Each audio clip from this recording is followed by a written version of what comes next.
Hello! Kamusta po sila? This is Miling. You're tuned into Miling's TV. Ano pong inyong pinagkakabalahan na tayo po relax naman sa bahay. So, tayo po may share dahil may items po tayong dumating. At pinagkakahintay-hintay natin na items is walang iba kundi ang Lazada items. So, yan pong ating items na ating isi-share.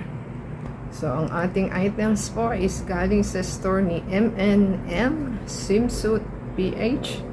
At yan po ang ating items is breathable silicone invisible nipple gather solid color for the breast po ito. So, we have 29 pesos each. Black and nude. Ang ano niya. Yung nude po is parang skin tone siya. So, meron po tayong delivery charge. Wala tayong choice. May less coins po tayo na 116. Less rewards balance na 20.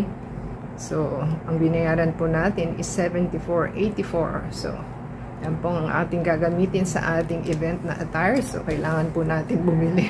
No choice po tayo. Dahil mga backless po ang ating mga pang night event. So, yan po ang kailangan natin. So, i-check po natin ang ating items. So, yan po ang ating item. Ating po i-sanitize at para po maiwas sakit tayo.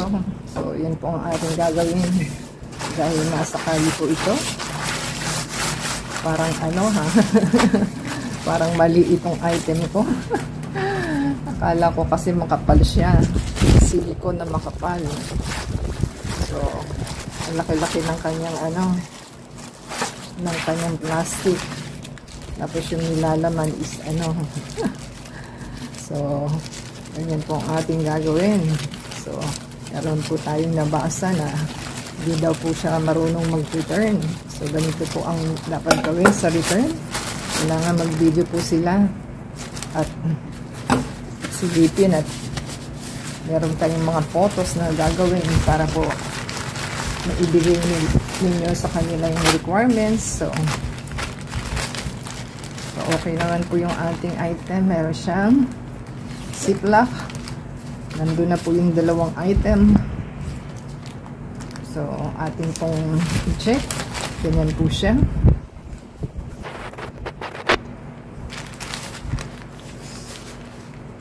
So, hindi pala siya makapal.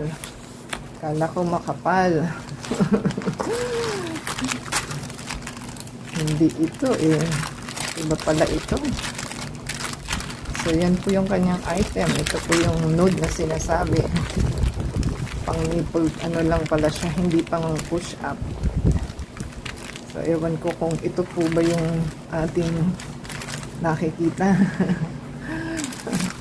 At yan po yung ating black.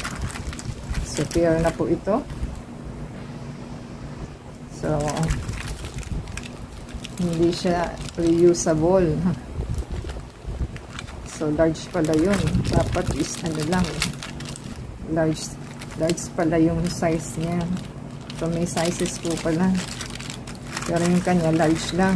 So, yan po ang ating items na ating nabili. So, ito try po natin kung okay ba o hindi. So, hindi naman po siya silicone. So, I thought silicone siya para reusable po. So, yan po ang ating error sa ating item. So, hindi po natin alam kung tatagal ba ito o hindi o reusable. So, I thought kasi silicone siya. Ay, mali ang ating.